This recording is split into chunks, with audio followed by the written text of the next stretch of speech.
I wanted to touch back on Broaden and Build Theory, which I had briefly mentioned, and look at both the pictures. There's one picture where a light bulb is lighting up the entire room. It is naked, it sheds light everywhere. And on the bottom, there's a flashlight, and it only shines light in a very specific direction in the darkness. We don't see anything that's going on around it.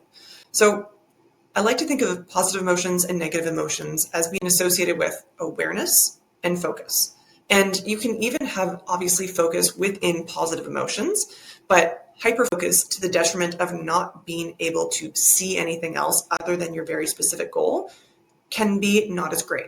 So positive emotions, awareness, parasympathetic system can give us the capacity to see the big picture, to connect ideas, to think creatively, to learn and grow. These are often induced in areas where we feel safe, where we feel like we can make a mistake, where we feel like we have a bit of flexibility and relaxation so that we don't have to be so hyper task oriented to the point that we feel like we're scared if we fail.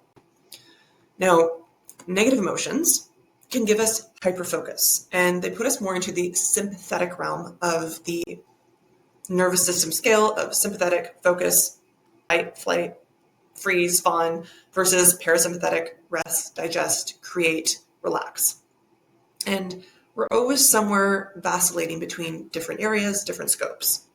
But this one can narrow our focus, can make us super focused on completion, and can increase the rigidity of our thoughts and what bandwidth we're willing to think within.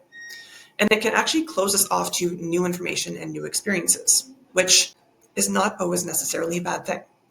So we really want to keep these concepts in mind when we think about, where am I sitting on the emotional scale?